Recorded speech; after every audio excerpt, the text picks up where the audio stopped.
உதகை அருகே பூண்டு விலை வீழ்ச்சியால் விவசாயிகள் சோகத்தில் ஆழ்ந்திருக்கும் நிலையில் அறுவடை செய்து வைத்திருந்த பூண்டுகளையும் மர்ம கும்பல் நள்ளிரவில் திருடிச் சென்றுள்ளது. 5 லட்சம் ரூபாய் மதிப்பிலான பூண்டை திருடிய கும்பல் சிக்குமா? உதகை அருகே தொட்டபெட்டா பகுதியைச் சேர்ந்த ஜெகதீஷ்குமார் என்ற விவசாயி அருகே உள்ள குந்தசப்பை பகுதியில் 1.5 ஏக்கர் நிலத்தை குத்தகைக்கு எடுத்து கேரட் மற்றும் வெள்ளை பூண்டு சாகுபடி செய்துள்ளார். இதில் கேரட் அறுவடை செய்து விற்பனை செய்த நிலையில் கடந்த 2 நாட்களாக பூண்டையும் அறுவடை செய்து வந்தார். அறுவடை முடிந்த நிலையில் அதனை சுமார் 80 சாக்கு பைகளில் நிரப்பி விவசாய நிலத்திலேயே வைத்துவிட்டு நேற்றிரவு வீட்டுக்கு வந்துள்ளார். அவர் தோட்டத்திலிருந்து வீட்டிற்கு சென்றதை அறிந்த மர்ம நபர்கள் அவரது தோட்டத்திற்கு வந்து திருடி சென்றதாக கூறப்படுகிறது. இந்நிலையில் இன்று காலை ஜெகதீஷ் தனது நிலத்திற்கு சென்றபோது 40 மூட்டைகள் காணாமல் போனதைக் கண்டு அதிர்ச்சி அடைந்தார். அதுகுறித்து உடனடியாக தேனாடு கம்பை காவல் நிலையத்தில் புகார் அளித்தார். சம்பவ இடத்திற்கு சென்ற போலீசார் பூண்டு மூட்டைகள் திருடிய இடத்தை ஆய்வு செய்தனர்.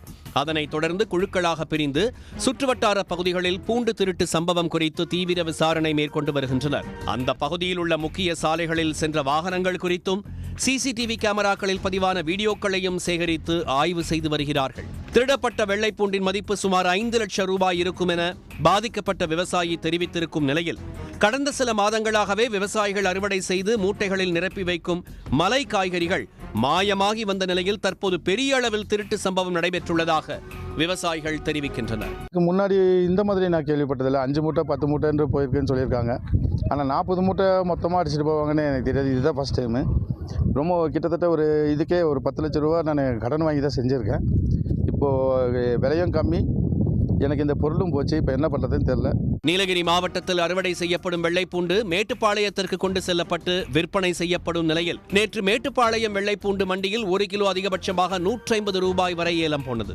இந்த விலை போதுமானதாக இல்லை என்று விவசாயிகள் கூறி வரும் நிலையில் பூண்டின் விலை வீழ்ச்சியடைந்திருந்தாலும் 40 மூட்டைகளில் இருந்த பூண்டு திருடப்பட்டிருப்பது விவசாயிகளிடையே சோகத்தை ஏற்படுத்தியுள்ளது. உடனுக்குடன் செய்திகளை தெரிந்து கொள்ள சன் நியூஸ் பெல் ஐகானை கிளிக் பண்ணுங்க.